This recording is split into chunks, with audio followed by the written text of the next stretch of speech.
गण गणपते नमः। खुल गए भाग्य हमारे, गजानन घर में पधारे।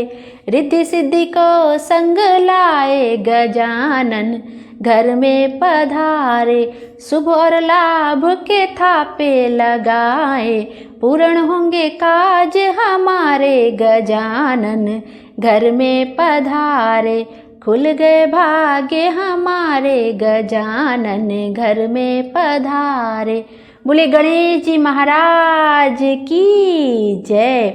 आइए आज के वीडियो में हम गणेश जी की व्रत कथाओं का श्रवण करेंगे। बुधवार के दिन भगवान गणेश का पूजन किया जाता है और उसके बाद उनकी व्रत कथा का श्रवण अवश्य ही करना चाहिए। गणेश जी का सबसे प्रिय भोग है मोदक और बूंदी के लड्डू, जो कि उन्हें पूजन करने के बाद अवश्य ही समर्पित करना चाहिए और साथ ही साथ उन्हें दूर्वा भी अवश्य समर्पित करनी चाहिए। 11, 21, 51 जितनी भी आपसे बन पड़े, गणेश जी के पूजन करने के बाद आपको उन्हें दूर्वा जरूर से जरूर समर्पित करनी चाहिए। आइए अब गणेश भगवान का ध्यान करते हुए, उनका बारंबार अभिनंदन करते हुए हम गणेश की कथाओं का आनंद लेते हैं। बोले गणेश जी महाराज की जय। एक बार एक नगर में एक मालिन रहती थी। उसके पति का देहांत हो चुका था। उसका एक 4 साल का पुत्र था। उसकी सास कठोर हृदय की स्त्री थी। वह अपनी बहू को बहुत तकलीफ देती थी। एक दिन सास ने बहू और पोते को घर से निकाल दिया। वे दोनों रोते हुए चलते चलते एक जंगल में जा पहुँचे। वहाँ एक बड़े पेड़ के नीचे बैठ गए। वहाँ से थोड़ी दूर पर एक गणेश जी का मंदिर था। वहाँ बहुत लोग गणेश जी के दर्शन करने आते थे। दर्शन करके गणेश जी को प्रसाद चढ़ाते थे। फिर वह प्रसाद सबको बांट देते थे। इस प्रसाद से माँ बेटे का गुजारा होने लगा। दोनों गणेश जी की पूजा पाठ में लग गए। एक दिन उन्होंने सोचा, क्यों ना हम भी जंगल से फूल लाकर बेचें। वे रोज जंगल से फूल लाकर उसकी माला बनाकर बेचने लगे। साथ में पूजा की सामग्री और प्रसाद भी बेचने लगे। इससे उनको आमदनी होने लगी। गणेश जी की कृपा से आमदनी बढ़ने लगी। जल्द ही उन्होंने एक मकान और एक दुकान बना लिया।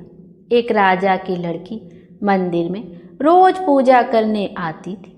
मालिन के बेटे को देख राजकुमारी उस पर मोहित हो गई और उससे विवाह करने की सोचने लगी। उसने अपनी भाभी से अपने मन की बात कही। भाभी बहुत अनुभवी थी। उसने कहा, यह तो मालिन का बेटा है और तुम एक राजा की बेटी हो। यदि तुमने उससे विवाह किया तो तुम्हारी बड़ी बेइज्जती होगी। पर राजकुमारी अपनी बात पर अड़ी रही। उसने कहा, मैंने तो प्रतिज्ञा कर ली है कि उसी से विवाह करूंगी। भाभी ने घर जाकर सारी बात राजा को बता दी। राजा ने मना नहीं किया और विवाह के लिए तैयार हो गए। उन्होंने बड़े धूमधाम से बेटी का विवाह मालिन के बेटे के साथ कर दिया। मालिन ने सबसे पहले बेटे बहू को गणेश जी के मंदिर में ले जाकर पूजा पाठ करवाया और गणेश जी का आशीर्वाद दिलवाया।